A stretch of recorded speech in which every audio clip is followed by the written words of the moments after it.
There was a young man who was hanging out.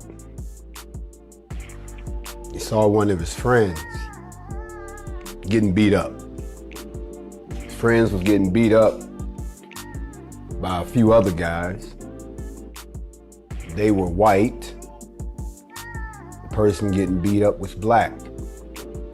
So this other black man, young man, took it upon himself to go over there and help his friend out. His friend ran away because he had already been beaten.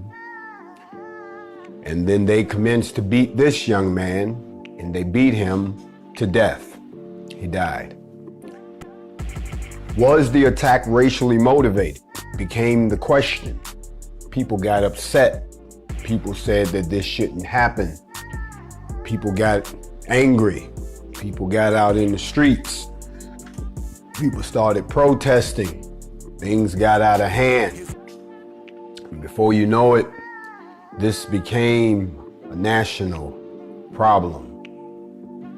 Tonight, I would like to send my condolences out. Montero Duarte. Your name is Montero Duarte. He was born in Rome. His family is from the African island nation of Cape Verde. He saw his friend getting beaten up and he jumped in and he was killed. You see, I'm starting tonight talking about something that you think only happens here in the United States. No, I'm talking about what happened in Italy. Hundreds of people in Italy walked in a funeral procession on Saturday for this young black man whose brutal beating death has shaken up the country and drawn condemnation from the highest levels of the government. The Premier Giuseppe Conte and Italy's Interior Minister attended the funeral of the 21-year-old Willie Montero Duarte, who was killed during a fight in Colleferro, which is a city on the outskirts of Rome, in the early hours of September the 6th. 4 Italians, notice they call them Italians, like that's a race. It's not. That's the name of a country. 4 white people have been arrested, including a pair of brothers with police records. But to date, the prosecutors haven't indicated if the slaying was racially motivated. The Italian news reports have quoted witnesses as saying that Montero Duarte, he intervened while seeing his friend getting beaten up in a fight. And then, of course, he was fatally beaten himself. So the funeral procession, which had hundreds of people, mostly wearing white shirts and face masks, walking toward the sports stadium where Montero Duarte was honored, and then clapping in respect as his casket was carried out. It was a strong show of solidarity for the young man who was described as hardworking and upstanding by those who knew him. Italy's prime minister was dismayed by Montero Duarte's death, calling the family to express his condolences. Yes, the president of the country called the family to express his condolences for this young black man who was killed. In a statement, Conte demanded justice and asked rhetorically what it means that someone could be killed in Italy for having tried to help a friend. Notice they said he asked that question rhetorically, which meant he already knew the answer. The point I'm making to you is that a young black man was brutally beaten to death by a bunch of white people. And this time, the people in Italy, the people of color, the people who are melanated, the people who have some form of kinship, said that, you know what? It's a new day. We don't have to put up with this anymore. We have heard from around the world that our brothers and sisters are not putting up with this anymore. We have heard that there is karma floating around the globe because there's someone in America that's telling us that it is time. These are their words, not mine. We have heard the cry that it is time for us to stand up and stop walking around saying that Black Lives Matter and start acting like Black Lives Matter. You see, that is the problem as we roll out the carpet tonight, is that a lot of you will say that Black Lives Matter, but you don't act like Black Lives Matter. And I'm talking to my global audience, and you know what I'm talking about. And you all are starting to get the picture. Meanwhile, a few other people are still late to the party. It is not a matter of whether or not Black Lives Matter. It's whether or not you're going to do anything about it. I salute all my comrades in Italy that have done something about it. And to the other people around the world who are now realizing that it ain't just happening in your backyard, it's happening over here too. So why do they look at America so hard then? Why do they say, well, if y'all got the same problems we got, why are you looking at us so hard? Here's why. Because Black Americans are in the best position anywhere on earth. If anybody's going to stand up, if anybody's going to make a difference, it starts here. And once we see them do it, we'll follow suit. And that is exactly what's happening. So I have to talk a little bit because we can no longer consider these injustices to just be against people here in the United States. Yes, we've got tragedies here. Yes, police brutality is out of control. Yes, they shooting, strangling, and doing anything they want to us, but they're doing it all around the world. How many of you all know that local police departments now go to Israel to be trained? Why are you sending police officers who are supposed to be policing inside of communities within the United States of America, which is supposed to be an open democracy? Why are you sending them to Israel to take terroristic trainings? Then you wonder why, when they come back here, they treat you like you are an invading force. Why they treat you like you are someone that's been placed on the other side of a wall. Then you wonder why they treat you, because this is what's being taught to them around the world. Now we are starting to get into a around the world. Let me help my United States brethren and sisters out who still think that you can sit on the porch and throw rocks and hide your hand and say, no, Master, we's not going to do that. And sitting around talking about, oh, we scared, and trying to hide your fear by doing all kind of stuff like hating and trying to tear it down and trying to send messages to people. You're doing anything in your power because you don't want to have to do the work because you're scared. And then you're embarrassing us in front of the world. You see, here's the problem that y'all don't understand, Black people in America. The other Black people around the world are not like you. They don't think like you. They know of you, but every time they think they got you figured out, you do something that shows them you haven't washed off slavery yet. It's still all over you like paint thrown from across the room. You say, I'm not painting anymore, but you're covered in paint. You say, look, I'm free. I don't have to paint no more, but you still got the paint on you. Look, you saying, look, we can do as we please, but it's paint on the floor. It's paint on the walls. It's paint everywhere. You ain't even cleaned your brushes yet. Then you think that everybody else around the world thinks like you. They do not. They're looking at you like you think I'm looking at you like you crazy. You got people around the world looking at you like you crazy, and they sitting there. Then you wonder why some people are like, no, we don't want them here. It's not because they think they're better than you. It's because you don't think you're better than you. Oh, I came to drive down the street of my brothers and sisters tonight to show you that it ain't just happening here. And for all the silly games you're playing right now, for all the time you're wasting right now, you're wasting valuable time, and your enemy's sitting there watching you fall all over yourself and fall apart. And you're putting more energy into tearing apart your own salvation than you are trying to get behind it so that we got something out the deal. You know why? I'll tell you why. Self-hate is a powerful drug. It is a powerful drug. Remorse over decisions that you made. You chose to do that. You chose to hook up with them. You chose to pollute your bloodline. You chose to single out your people. You chose to move away. You chose to sell your people out. That's something for you to deal with. We ain't mad at you. You mad at yourself. So I got to talk tonight a little bit about what's happening in the rest of the mansion. And I'm spending too much time in the kitchen with y'all. So now we got this situation going on over there. And if that's not bad enough, there's another story in case y'all hadn't heard, because I'm all in your neighborhood tonight because we've been talking all day. So I got to put y'all on blast. I want you all to know that there has been an apology issued for the inappropriate monkey paintings. They had some monkey paintings in Italy.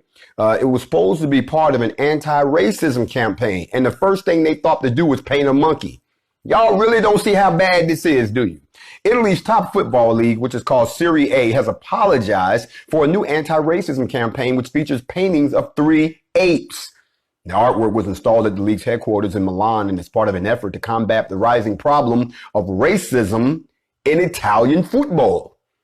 But the campaign has been widely criticized, and they said that's what y'all decided to come up with. You see, what y'all don't realize is these people aren't doing anything wrong. This is how they are. You see, you can't tell a child that they're doing wrong if they don't know any different. They really believe this. Y'all the ones that's having a hard time following what Maya Angelou said. She said, when someone shows you who they really are, believe them. Believe them. But y'all don't want to do that because, like I said, we are spooky people. We're easily spooked. And it's easier to believe in the negative because we don't trust each other. It's part of what made slavery work the whole time. I'm going to rip off the Band-Aid tonight. You don't trust no goddamn body because your grandmama, your granddaddy, your great-great-grandmama, your great-great-granddaddy, and all the greats in your family that were slaves, they was bred not to trust nobody. They was bred to love the white man. They was bred to idolize these creatures over here that was destroy them and kept them in bondage. They believe that shit and you believe it too. And I don't care how educated you try to sound or how much you're going to try to talk strong to me, talk strong to the white man. I don't care what threats you make against me, threaten the white man. I don't care about how much you're going to bust your guns around the neighborhood because somebody done got you wrong. Bust your guns at the white man. You won't do that. You know why? Because most of y'all are too stupid to know the regulations and the laws of how to do it. That's why you always lose in the end. You play their game, you don't know their rules, and then they penalize you for actually trying to play the game. But then when somebody comes along and plays the game correctly and shows you how it's played, your emotional, unstable ass will sit there and be like, we should have just did this, and end up in a goddamn penalty box again. The whole idea is to win the game. I'm sorry, but getting put in handcuffs is not winning the game.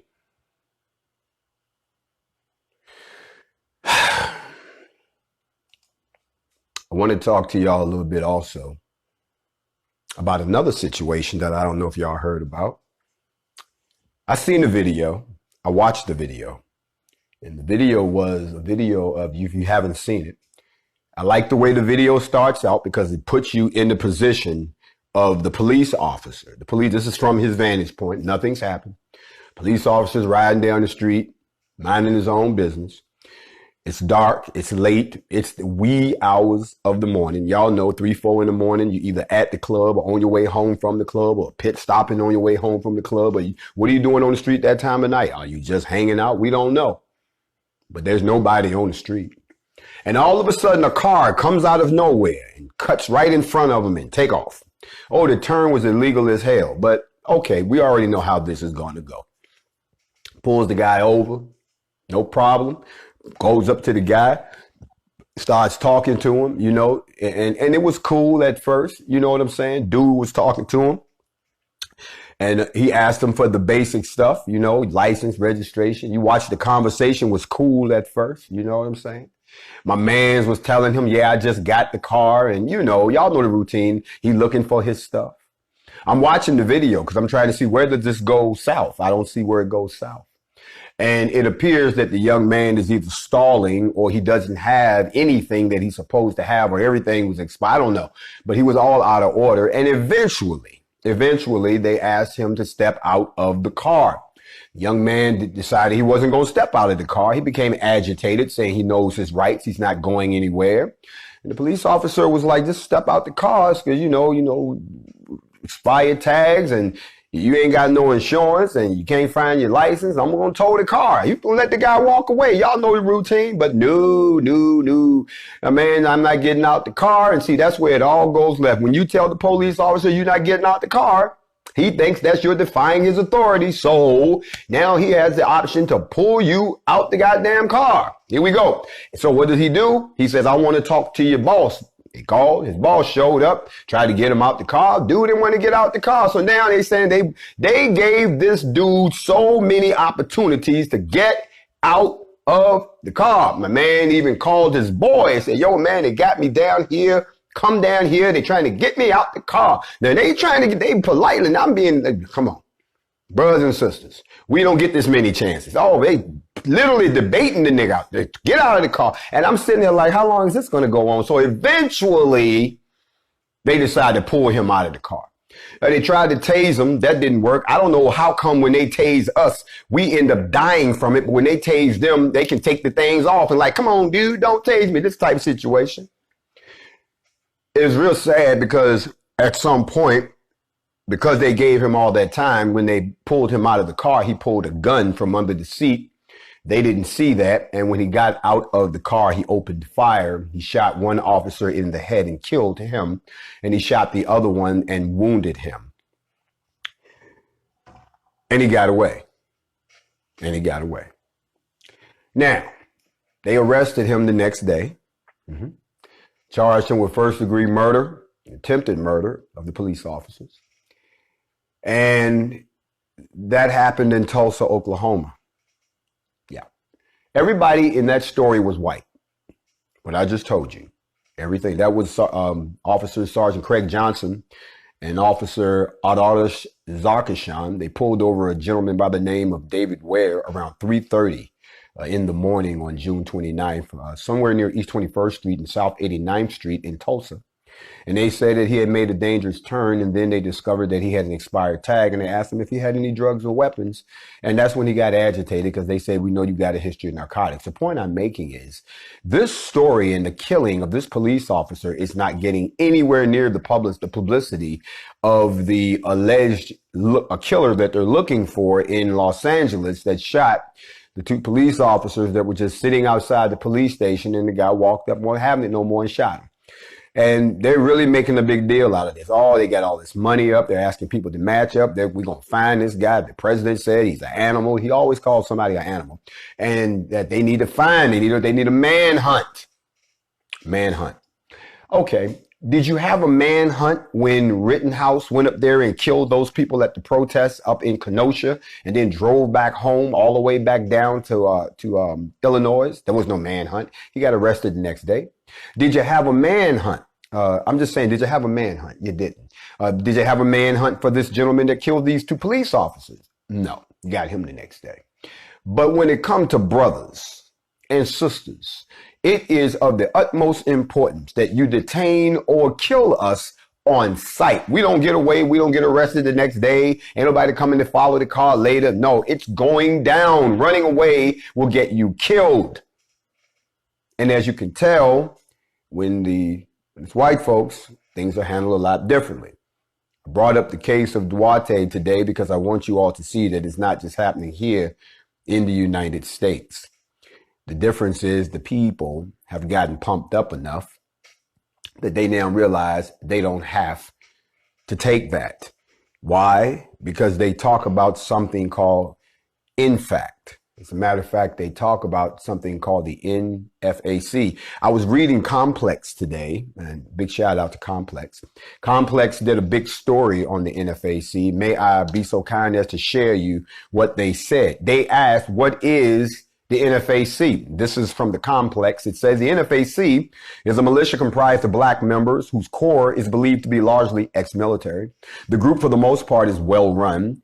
I'm gonna skip over that. With all of its public actions being coordinated with governments, which has resulted in no known violence. The first public appearance of Nfac was at a KKK rally in Dayton, Ohio in 2019. That's not right. It was 2018, guys. Grandmaster Jay told the Atlantic Black Star that the group stood guard to prevent a repeat of the 1979 Greensboro massacre, in which 5 people in North Carolina were shot and killed by Nazis and Klansmen as citizens gathered for the start of an anti-racism protest. Last month, an organization stylized as NFAC UK participated with thousands of protesters who held an anti-racism rally outside the U.S. Embassy in London. The reasoning for the group's formation is simple, and I'm still reading. It says, we live in a world where racism is appearing to rear its ugly head again in the way it did back in the Jim Crow days. We didn't create that. It recreated itself, so it proved to be fertile ground for the creation of the NFAC, the same way it was fertile ground in the 60s to create the Black Panthers. So this is who these folks overseas have gotten fired up about. What's interesting is, and I got to point this out to my people tonight, is that they don't have what we have here in the United States.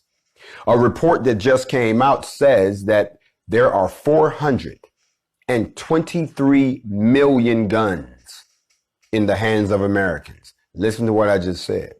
423 million guns in the hands of Americans. Even though violent crime rate has decreased by 48.6%, the ownership has risen. Don't you know that there's only 350 million people in this country? So that means, and it also tells us that the most popular firearm is the much maligned sporting rifle, often misidentified as an assault rifle, is the AR-15, being one of the more popular models. Most people think that AR stands for assault rifle. It does not. It stands for Armalite. Armalite is the company and the brand that invented the rifle, and it is not a rifle. It is actually considered to be is a pistol. The finding highlights that there are now 17.7 million AR-15s in private hand. That's a record high. And more than 54% of all rifles produced were modern sporting rifles. So it's a lot of firepower out there on the street. The ATF figures also reveal that firearm ammunitions manufacturing, making of bullets, accounted for 12,000 jobs in the U.S. That's $4.1 billion in goods. There's a lot of money on both sides of the fence. 423 million guns on the street. Why am I bringing this to your attention? Bringing it to your attention tonight, brothers and sisters, because 423 million guns, and I'm only asking for 1 million. 423 million guns, and all I'm looking for is 1 million. 1 million Black people, legally armed, guns in one place. I wanted to send a real big shout out to all of the different groups, agencies, organizations, fraternities, and all of these other civic groups of Black people that are reaching out to me saying, we're so-and-so, we ready to stand in the million. You see, you're going to find out for real. It's really sad though, when you start looking at who in your house is suffering from PTSD. It's not everybody, but you got some people in your house that are suffering and you didn't know they were suffering because you can't see it. It's reflected in their actions. It's reflected in their speech. When you start talking about unification, when you start talking about liberation, when you start talking about evacuation, they the first ones, no, let's not get involved. No, you crazy. No, you can't go up against the white man. That's when it's time for you to be like, you know what? I don't know what part of the bloodline you came from, but I came from the warrior side of the house. We don't talk like that over here. You understand what I'm saying? We haven't forgotten anything. Some of y'all like to live in what I call administrative amnesia. You like to selectively forget certain things because you don't want to go through the uncomfortable pain of having to deal with it. So you rather ignore it or call it something else or try to attack the person that's telling you the truth rather than deal with the pain of your own trauma, rather than look yourself in the mirror and say, I've been my own worst enemy, rather than move yourself out of the way so your people can move forward, rather than lay down your raggedy ass life so that your kids can have a future. I don't know what to say about this. I'm really shocked. I am. I have to justify to my comrades over in other countries when they ask me what's wrong with black men in the United States. When did black men hating black men become a thing? When did that happen? I missed that. Don't we get an announcement or a bulletin that starting in 2020, bruh's gonna hate on bruh's like you never seen? Wait a minute. I thought it was the women that said that the brothers had deserted them. I thought the women were saying that the brothers had dogged them out. I thought it was the women that saying that the brothers don't protect them. I thought that's who they was. You mean to tell me that the reason that the brothers can't protect the women and that the brothers ain't looking out for the families and that because the brothers is too busy running around hating on each other? When did that start? Hold on. Where did this generation come from? I'm sorry. 2-3 generations. You mean we 2-3 generations in deep? Well, let me walk back in time and see if I can figure out where we got off on the wrong exit. Because as I recall, in the 70s, that didn't happen. Not the brothers that I grew up looking at. In the 80s, that didn't happen because the same brothers that invented hip hop and was doing everything, we did stuff together. Whether it was a dance, a clothing style, or just something to say, or a movement that we all made. Then came the crack era. Then came the aftermath of the crack era and mass incarceration. Then came the total destruction of black communities, black businesses, black neighborhoods. Then came the terrorism of 2001, where they stripped away all types of liberties, so everybody was for themselves. So any type of hope of getting back together, that was gone. And there came a shift where there was no longer a focus on African Americans. We no longer was the issue. You see, they found somebody new to hate for a little while. This was the time we should have been getting ourselves together while they was busy picking on everybody else, and they blew up the buildings and they did this, and we're going to war with these people. They weren't paying black people no mind. What happened? We got comfortable. We on Easy Street. And then they really put the pixie dust on you. Because while you standing around thinking, wow, they're not bothering us, they threw in Barack Obama to make you think that you finally arrived. And in essence, you actually believed you did. Because in the back of your mind, you actually believe that, oh, snap, a black man has ascended to the White House. We about to get hooked up. We about to get our reparations. We about to get restitution. They about to let the people out of jail. They ain't supposed to be there. It's going to be some pardons going on. We about to see a redistribution of the wealth. We about to see him even the playing field. He's going to take care of everybody else, but he going to take care of us too. And all y'all got behind it, had tears in your eyes, standing out there in that goddamn cold, waiting for this man to get sworn in. And for 8 years, he did absolutely nothing specifically for black people.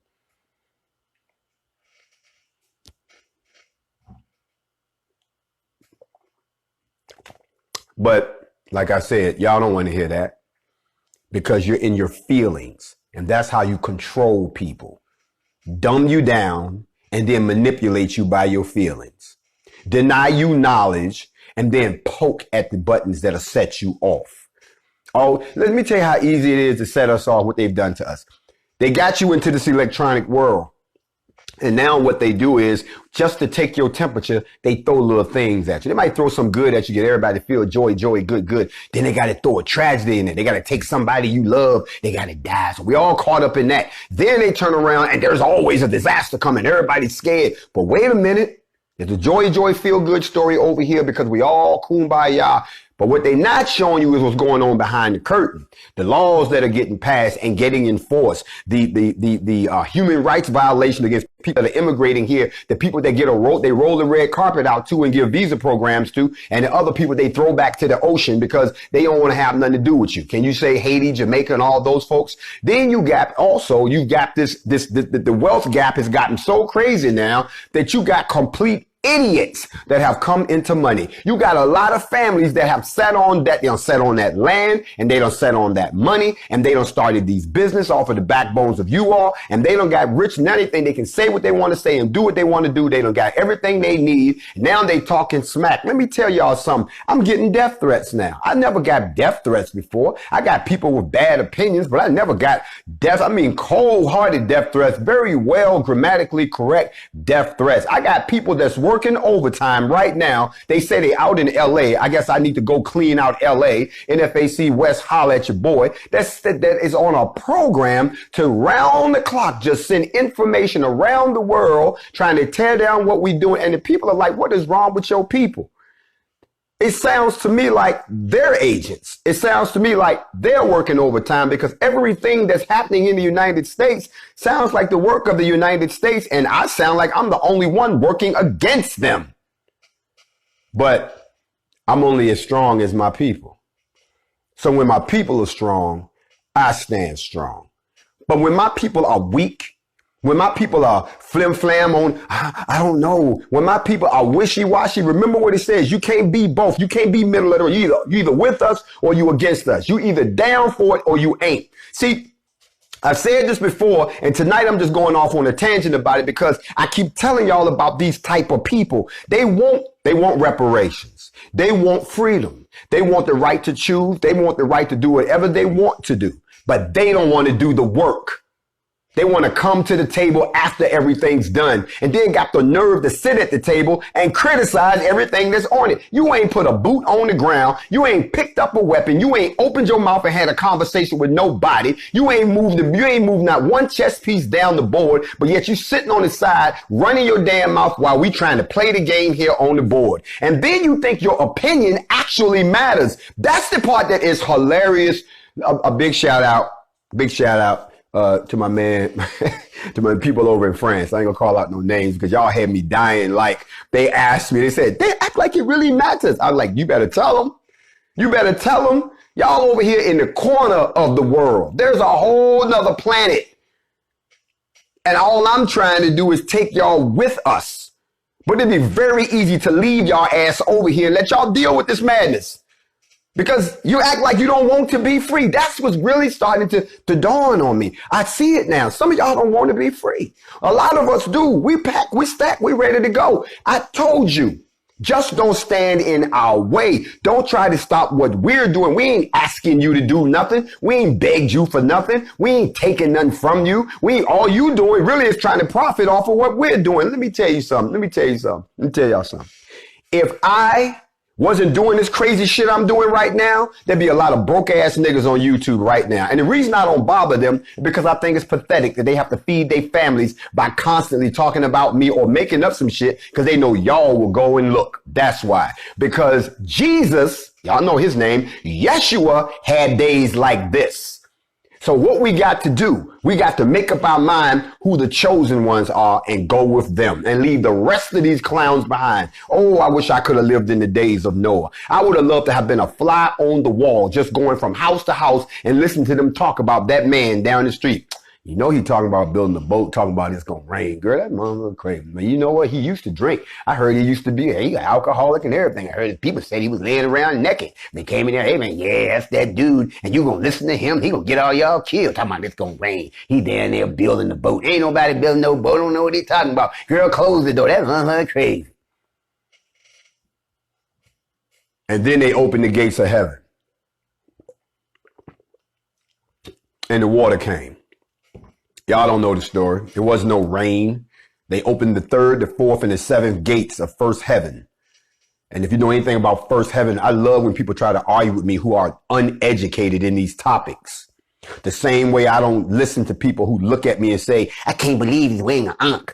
You have no idea what the origin of the ankh or the cross is and how they're correlated. So don't sit there and talk ignorantly. That's what's really blowing my mind about black people. You loud, but you're dumb. And when you're doing that in front of people that are highly intelligent, we pity you. We don't even try to educate you. Let a fool wallow in his folly. Ever heard that before? And don't cast pearls before swine. Picked up on that one right there. And if you're the smartest person in the room, leave the room. You're in the wrong room.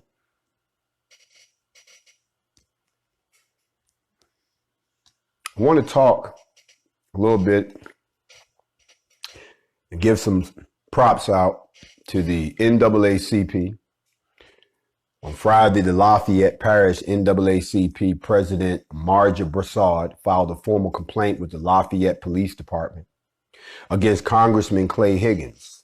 Congressman Higgins, you are now officially on my radar screen. So I hope you're tuned in. If y'all can go get them, you might want to tune in on this part. The complaint is related to Higgins' September 1 Facebook post about the unrest across the country and a rumor of an armed militia coming to Lafayette known as the Not Fucking Around Coalition. In his post, he shared 2 photos. If you haven't seen it, one of them was a picture of myself and some of our members as we were walking through Louisville, Kentucky, trying to get justice and transparency into the case of Breonna Taylor. We'll talk about that in a minute, too. The other was a picture of some protesters with their fists raised. It wasn't us. It looked like some black, white folks. I'm not sure. Then he took the post down, but by then it was too late.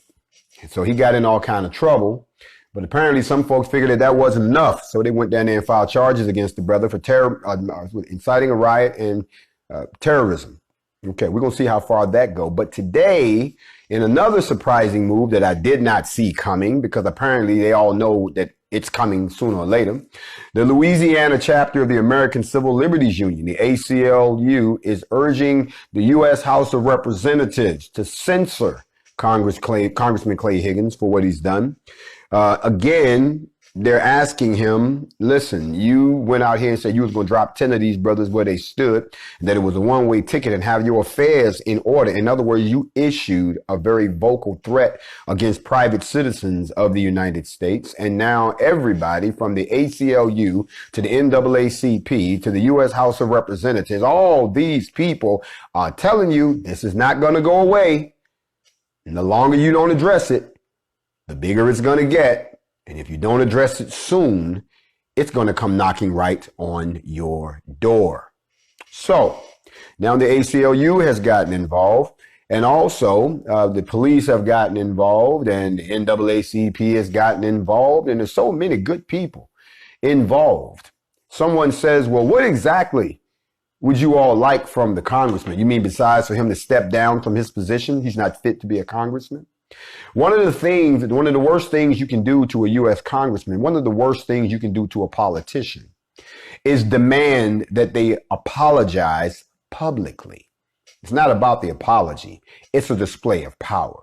You see, y'all remember when New York Representative Alexandria Ocasio-Cortez, she accused a Republican colleague on Tuesday of angrily harassing her outside the Capitol over her progressive views in an encounter that the reporter said ended with the congressman using a sexist slur as he walked away. So the number 2 House Democrat demanded that this Republican, whose name was Teddy Yoho, apologize to her. And he had to break himself and go stand at the podium and you just basically just had to take it. Well, Mr. Higgins, you're going to find yourself at the podium sooner or later. Let's just hope you do it sooner and diffuse the situation because you've broken the law. Most importantly, what you did was you gave me a reason to start looking into you, start looking into your state, and start looking into your situations down there. And the thing that really blew my mind, Congressman, was that in a state of 4,670,000 people, 65% of that state is white. 32% of it is black. The other groups don't even count. The Asians, the Hispanics, they're like 1.45. So this is just a straight up black-white situation. Now, when I called down to talk to the good folks down in Louisiana and say, what's happening here? They told me about Victor Hill. Yes, Victor, I got your name too. And I say, well, I'm a little confused. Don't y'all got some problems going on down there right now that y'all should be worried about instead of worrying about whether or not some people going to come down there who's not breaking the law? That's what I thought. Well, before I can move past that, I need to tell y'all to be on the lookout for something for me. I keep telling you, watch the narrative. The reason that they're angry people, the reason that they all broke out of shape, no matter who you talking about, whether it's some angry white militia or whether it's some politicians, the reason that they are mad is number 1.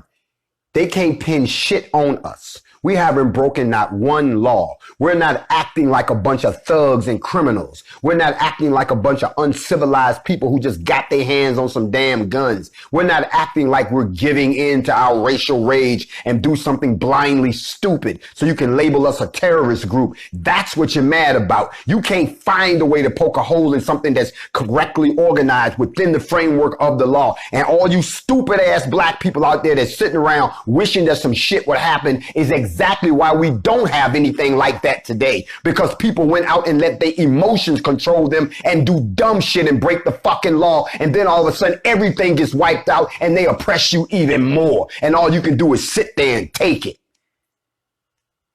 That ain't happening over here. You got to pay attention to the media. If you notice, they always want to mention the NFAC in the same sentence as Antifa, when we have nothing to do with them, nothing at all. We're not aligned with them. We don't move with them. We don't talk with them. But there is a reason that they keep putting our name with them. You see, Antifa has already been branded a domestic terrorist group. Already, the president already signed an order that said that they are a terrorist group. So why are you mentioning a group of law-abiding black people who broken no laws, have destroyed nothing? Why you keep mentioning them with a terrorist group? You don't mention the KKK and then mention ISIS, okay? You don't mention the Fraternal Order of Police and then turn around and talk about, who's the guy? They gone now. Al-Qaeda. You don't, so why do y'all watch the mentality of what they're doing? They want to call us a terrorist group. We're not a terrorist group. The Southern Poverty Law Center hasn't labeled us a terrorist group, and we're not on the verge to being one. Exactly. Everybody else is labeled as one, not us. Why? Because we're using the very system that they use to oppress us against them. We're doing it by the book. And we've already said that when we go off script, you already off script. So you can't come at us talking about, I thought they were abiding by the law. They shot up the joint. No, you shot at us first, and then we shot up the joint. And I'm going to say this one more time publicly. All you punk ass, weak ass people that's sitting out there talking about, they ain't shot nobody yet. They said they were shoot somebody. You ain't going to pick up a rifle and do a damn thing. But at the end of the day, ain't nobody shot at us yet. And I hope white people are hearing me. Y'all ain't pulled the trigger yet. You talked all that shit. Oh, we're going to come down there. We're there to get justice. We're there to protect our people. The only reason you're there is to fight the black people. And you got dumbass black people sitting around who can't see that. And y'all just plucking my last damn nerve. I'm being real with you, America. It shouldn't be this hard if y'all really want to be free.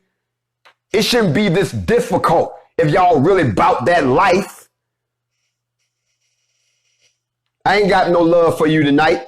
I ain't got nothing but the truth for you because we moving into the second phase now. We talking about a 1,000,000 gun formation over here. We talking about a recruiting tour to energize chapters. We talking about people starting to arm themselves. And as much and positive as that sounding, we all coming together. You got people out here working just as hard to keep us right where we at, so they can continue to get a little scratch off you. Can't trust it. Not at all. Can't trust it. Not at all. You even look in Wikipedia. They got the Not Fucking Around Coalition in Wikipedia. I read what was in there. Excuse me. It's not in there. I don't know who's writing Wikipedia, but I don't know who the fuck wrote that. That ain't us. And you ain't told our history at all. But y'all bend over backwards to tell the history of the KKK. Bend over backwards to talk about the Holocaust. But gave us this whack-ass definition in Wikipedia that you won't let nobody modify. See, that's another thing that I want to tell y'all about. Stop believing everything somebody show you when they can't control how it's created. Look at, this is what he did. That's what I did. I can't write my own shit in Wikipedia. They don't allow you to do that. So won't you go find out who did? Because whoever wrote this definition for the Not Fucking Around Coalition, this shit is whack. Yeah, he on a roll tonight. He on a roll tonight. Somebody asked me, was I going to put out the chart for the foods that I put out last night? And yes, I am going to release that. So you don't. I know a lot of y'all saw that last night. Some people even hit me up And they was like, look, man, I could try to write it all down. I'm going to actually post the chart. And you all can use the chart, and I hope that it helps somebody. So I've gone through all of these things tonight about the brother being murdered overseas in Italy. I've talked to y'all a lot about, the monkey in the room paintings as illustration that racism is worldwide. I've also talked about this deal that happened in Tulsa. What I haven't talked about is the latest development in the Breonna Taylor case, which I think is petty, because this shows you how you still got this element that just won't. They're not going to ever get with the program. When we went down to Louisville after we left, there was some talk on the side about outlawing people protesting in the street. Why would they do that? Because what they saw was in the street. Well, they put up these banners or these murals of Breonna that line the streets. So they hang on the lights and they're, you see them. There's an association that actually allows that to happen. This is what I mean about y'all can tell that things are about to come to an end. And the reason I say that is because just watch the moves that they're making. Okay. The Fraternal Order of Police. Y'all know who the Fraternal Order of Police is. The Fraternal Order of Police went to the city of Louisville and said they want to remove all of the Breonna Taylor banners that hang up and down the main street. Several of those banners. And the reason that they gave was so bullshit. It shows you just what type of country you're a prisoner in. It says they felt it was, kind of a slap in the face directly against them. Those banners are being put up where they were, and the Black Lives Matter banner that's supporting a cause and an issue. The officers have a problem with that. The officers have a problem with the banners of this young lady being hung up there, and they have a problem that somebody put a Black Lives Matter banner up there too. But they had to go dig down into the law. Now listen to how they get you. It says, because some of the banners say Black Lives Matter, they believe they are in violation of Louisville's street banner program. They got a street banner program, which prevents banners from being used to advertise individual businesses, sell merchandise products or services, or to promote organizations or issues within the message. I'm like, well, hell, what the hell is the banner for then? I think there's been murals done in different places. He says, however, when they attach the Black Lives Matter organization to the banner, it is in direct violation with the guidelines. So they're going to take them down. They said that there was a request to paint the BLM in the street like they did in D.C. They say ain't gonna be none of that. That's violating another program that they done came up with. No painting in the street. What I'm getting at is, don't you all understand that you live in a country that every time you take a step forward or you do something that they haven't thought of, they just simply pass a law to shut you down. Why? Because you don't have any political power to counter them. When you did have a government like that, where you had a balance of us and a balance of them, and we could come to a decision about a particular law, that was in Wilmington. I taught y'all about that. They went in there and killed them and burnt the damn city hall up and ran the governor out of town, the mayor out of town, and took over for themselves. It was a coup. They had a militia called the Red Shirts that did it. Do your homework. So that's what's happening in the world right now. Factz Ova Feelingz. I just had to come and just kind of get on y'all for a minute, because y'all don't realize we so close. Y'all, you know what really make it crazy? You don't know how good you got it right now on the world stage and acting a complete fool. You waited for this all your life. Now you got it and you up there clowning out. Why? Because people with small minds, people with no depth of perception, people with jealousy issues, envy issues, self-hate issues, people are standing in the way of the people. And I wanted to talk to y'all about that tonight. As you know, I will be addressing a global community again. A lot of y'all missed my first global address. I will be addressing the world again tomorrow, and I will be speaking to the entire melanated population of 1/2 of the earth. Before I go do that, I want to talk to you all just a little bit so that you don't sit here and continue to do absolutely nothing. Y'all sitting here being a witness to your own demise. You're sitting here being a witness, letting someone poke a hole in that which I was all on board. I was all charged. I was ready to go. Somebody came along, pew, and they said, I don't know what I'm going to do. Notice this. I told you this a long time ago. When someone brings you information, ask yourself this question. How does this profit me? And if it doesn't profit you, don't entertain the information. Don't criticize unless you have a better alternative. Don't tell me that you didn't think this was a good idea unless you can offer me a better one. Matter of fact, tell me what I did right and then tell me what I could do better to make it better next time. But that's not when self-hate makes you criticize everything around you. You can put on the best thing that you've ever done, and if the first thing out of a person's mouth is what was wrong with it, they're full of self-hate. Leave those people alone. If they're possessed with envy, the first thing out their mouth is going to be, it looked good, but if they're filled with jealousy, they'll walk and be like, how you get this? You have to be able to recognize these spirits when they show up. The Jezebel spirit is not something you can overcome just because you say so. You can't do that. People who are well-intentioned dragons, you can't resist that either. You have to learn these spirits. You have to know these spirits. You have to know when to walk away from these. And you damn sure got to know that misery loves company. Misery loves company. And some of y'all are keeping misery company. Sat down with them, you got a cup of tea, you got your night coat on, and you curled up with them, and y'all together, and you got the front door open trying to pull more people in. Because when it's all said and done, you're going to end up with nothing. Someone told me, they said, I'm going to tell you how you know I love you. Because someone said, Jay, don't worry about them. Somebody, I'm going to be honest, they said, F them. Fuck them, Jay. Leave them where they at. And then when y'all get where y'all at and these white folks out here start trying to put their ass back on the plantation, y'all gonna be the first one they're gonna be calling, please come help us. I can't believe you never oh, no. It ain't no do-overs. You played your hand. You made your bed. You lay in it. That's my Factz Ova Feelingz for tonight. I will go ahead and post the food chart as soon as I get off the air. You'll get this. Some folks ask me why I'm not back on YouTube. I'm going to tell you why I'm not back on YouTube right now. I'm not back on YouTube because I've learned that YouTube doesn't have the level of personal interaction that we have here at Instagram.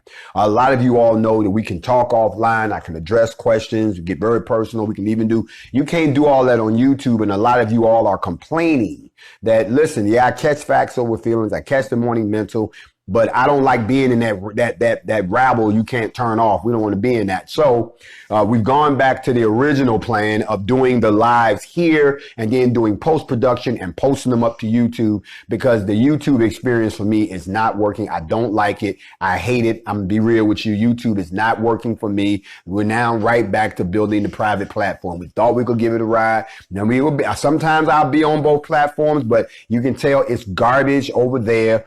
This may not be the best thing we got, but it's better than that crap over there, okay? The only problem over here is they tend to lose stuff every now and then. If you haven't gotten your shirt, let's talk about it right now. If you haven't gotten your Nfac shirt, let me get one of these Nfac shirts over here.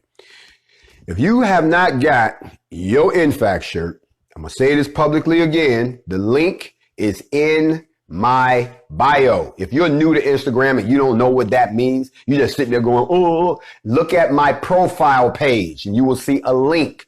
Click on the link and you can purchase your shirt. I seen y'all showing off today, but see, let me tell you something. Right now, if you bust up in a store with one of these on, oh my God, it's like a race meter. You'll see the races come out of them quick. They can't hide it.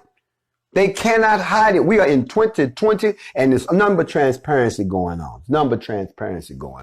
Nothing. So if you want to get a shirt, please go ahead and support this black business that makes the shirts. I'm not making the shirts. I don't see a dime of this. I gave them the business opportunity to go ahead and sell these shirts. I approve the design, but I don't make a dime off of this. So don't even come at me. Jay, would it make money? No, I'm not making no money like that. That's not, when I start to make money, y'all gonna know it, because we're going to build something. We ain't gonna talk about building nothing. We gonna build it. So nah, I don't want no money from y'all. That's not the way this works. I'm not out here I don't pay my bills off of this. I'm straight. I don't need that. I'm out here trying to give back, not take back. There's a difference. Now I got to shift gears for a second. I'm going to mess with y'all. I need y'all to stay with me. But for the last 3 days, am I the only one who's noticed that there's something wrong with the sun? It's not just you. Has anyone noticed that the sun just doesn't look as bright as it's supposed to be? Has anyone noticed that the sky, it may be blue sometimes, but for the most part, it's this silver white, and the sun looks like a ball sitting in front of it? I have a video that I'm going to share with you all soon, and pictures that I took of a situation that happened, was it yesterday? Maybe it was the day before yesterday. I don't know. It just blew my mind. But it was a very weird thing going on in the sky. It looked like it was the sun, but it wasn't where the sun should have been. And it wasn't bright like the sun. And it was very definitive. Did y'all see it? I took pictures of it. It wasn't a burning. It was a ball in the sky where the sun might have been, but behind it was all silver. The sky was just this milky silver. Then I heard on the news today that Never a Straight Answer, NASA, said that the sun is having a weather event. That's all they said. What the hell does that mean? Because here's what I started thinking. Suppose the sun is going out and they don't know how to tell us. Suppose the sun is dimming and they don't really know how to tell us. Because if the sun dims, it eventually goes out. How long do you think life will last on this planet when everything is dependent on the sun? Yes, you can go underground because that's where the heat from the core of the earth is, so they tell you. But how long will that last before the planet itself completely cools off? You see, that's something I didn't even see coming. But the sun don't look right. Have y'all not noticed this? When was the last time you seen a sunrise? When was the last time you seen a clear sunset? You haven't. It's not just they spray in the skies. I'm just asking y'all to look up. There's something really weird going on with our sun right now. Somebody said it's over. Now, that's funny. He's just like, look, bro, it's just over. All right. It's a wrap. Yeah, that may be true. But there's a few things that have to happen before it's a wrap, because scriptures teach us a little different. It may be that we about to wrap up, but it's not a wrap yet. We got a few more things to get through, and then we're going to wrap it all up.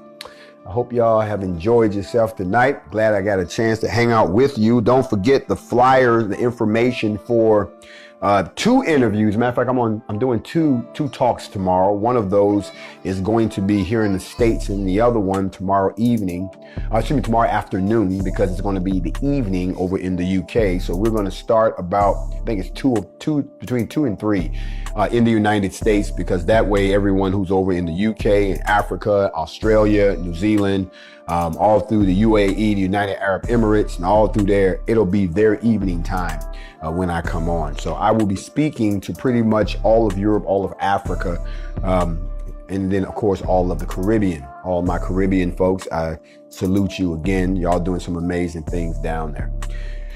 I think that's about it. Get your shirt. Get ready for the information on the $1,280,000 that's coming up. But can I tell them now, or should I wait? Don't tell. Okay. I have an important announcement. I'm not going to announce it yet. I think it's something that y'all already know is coming. You're just waiting on some details. This has been a historical last 6 months: May, June, July, August, September. 5 months. This has been, it's like civil rights all over again. It seems like we're moving at 1,000,000 miles per hour. We are. And that's the whole idea. When, like, the teacher will appear when the student is ready, and the movement will happen when the revolution is ready. So this is global. I need y'all to keep up. Either get on board or get comfortable with your new masters, because we're not going to be with you on that one. I bid you all a good night. I will see you all. I will be doing the morning mental. We got to talk about some things that I didn't get to tonight. I want to sleep on them tonight, if y'all don't mind. If you need anything from the NFAC with regards to membership or things of that nature, shoot an email to blacknfac.com. I don't know why people don't get this. I asked you to send an email. What do? You pull up to the website and wonder why you can't get in. You can't get in because you're not an official member. That's why you can't get in. But you can send an email. Okay, we're not for public examination. That's how they took down every other group that's come before us. What else was I supposed to tell them? I got everything? That's good? Okay, all right. Okay, to the young kids. People are saying that the youngins are not involved in the movement. I disagree. I see videos all the time of children sitting in front of screens listening to me. I've seen videos of little boys dressed up just like they're members of the NFAC. They want to go outside and play that. They don't want to play cowboys and Indians. They don't want that. They want to play the Black Army. That's what it's called. So we know that the young folks are inspired. But I encourage young folks, sit around, learn how to organize yourselves, even in the groups that you are. Educate each other. Don't let somebody tell you that it's cool to be stupid. It is not. It is not cool to be dumb. It is not cool to be ignorant. Ain't nothing cool about not being able to know how to read. There's nothing cool about not knowing how to do math without a calculator in front of you. There's nothing cool about not knowing about the black dynasties and where you came from. You're not a slave. There's no such thing. There is the act of enslaving. You enslave a civilization. You are descendants of a civilization that was enslaved in one way. Now you're a slave in a different system altogether. I will see you all tomorrow morning on the Morning Mental. I myself, I promised I'll be there. I hope you will. I hope I haven't run y'all off. I hope you come back and join me. If not, just remember, you're not the only person in your house who thinks the way you do. And sometimes you just got to set it off. And right now, as a people, it's time for us to set it off. To all my sisters, keep standing strong. To all my brothers that are standing strong, keep a strong spine. And for all the rest, we'll be handing out backbones later, because I can tell a lot of y'all, I don't know what the fuck happened. I don't know when this happened. I'm not a part of this group. I don't know where they came from. I'm just trying to get my people free. And I hope that y'all are trying to get free too.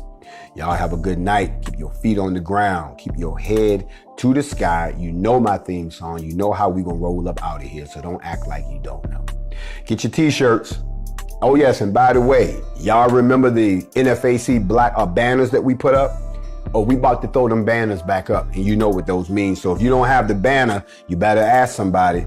You better ask somebody, because we want to make sure that you don't confuse us with all these other black militias out here that's waiting to say they can do everything that we do. We want to make sure you don't get us confused with them. Like I said, I'm gonna keep shouting out my boys over and over again. Big shout out to the Fred Hampton Gun Club. Big shout out to the Black Panthers for defense. Big shout out to the Huey Newton Gun Club. Big shout out to the Dark Riders. I'm saying big shout out. See, because I don't have a problem telling you who I'm down with. But a lot of y'all don't even know who you down with. And to all my brothers, our Forever Family, Zinga Garvey movement, everybody overseas, the Pan-African Resistance, the EFF, all of those brothers and sisters, I got to shout them out too. I'll talk to y'all tomorrow. Y'all have a good night. And as we say, peace and shalom.